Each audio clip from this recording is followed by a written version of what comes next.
Magsisimula na ngayong November 22 ang bagong season ng UAP Men's and Women's Volleyball Tournament. Itunuturing na isa sa mga underdogs ngayong upcoming season ang Season 77 host na UE Red Warriors. Pero tiwala ang UE community na kaya nilang supresahin ang mga paboritong teams kapag nagsimula na ang mga laro. Here's the real score. Isang bagong simula para sa UE Men's Volleyball Team ang Season 77. Stepping in as the new head coach ng UE Red Warriors, si Coach Ruel Pascual. Kilala bilang champion coach ng Juniors UAP Men's Team, susubukan ni Coach Ruel Pascual na palakasin ang UE Men's Senior Volleyball Team sa kanyang bagong sistema at programa. According to my director, in-encourage niya ako na i-handle ko naman yung college dahil medyo may potential yung high school. Sabi niya, i-try mo naman sa college, baka sakaling may marating tayo dyan. Ang training preparations namin, nag-focus ako dun sa kanilang karakter, personality, attitude. Yung mga hindi kailangan, in-eliminate natin, yun yung dun kami nag-focus. Bugbugan na po yung training para mabuo lang yung team namin. Sa team po, kailangan pa po namin i-improve yung receive namin, tsaka yung attacks namin, tsaka mabawasan po sana yung mga error namin. Basta may angat lang po namin yung standing namin.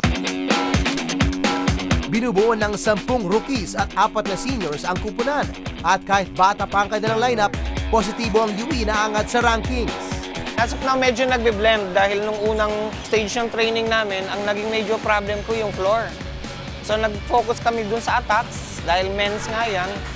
So eto, nasa stage kami ngayon ng flooring. So medyo umaayos naman, nare-repair namin yung floor. Ang conditioning namin ngayon, nasa endurance kami ngayon, ang conditioning training namin.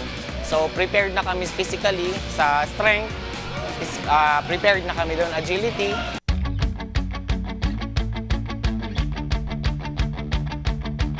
Sa UE Lady Warriors naman, malaki ang pagbabago din na naganap.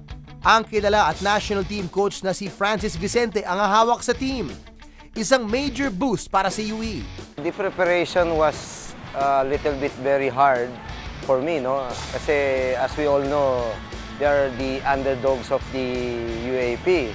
On my part, it's very hard kasi you have to teach them everything. We went back to basic. Preparation po namin ngayon sa training, yung sistema nga po ni coach na nag-iba. Then everyday ang training. Tapos pinractice na rin namin yung mga play namin. Then puro kami scrimmage sa training. Perfection stage na po kami ngayon. Binubuo ng mga rookies at sophomores ang kupunan. Pero sinisigurado nila ang agresibong paglalaro sa court. Lineup namin ngayon, maraming nawala last year. Halos first year, second year kami ngayon.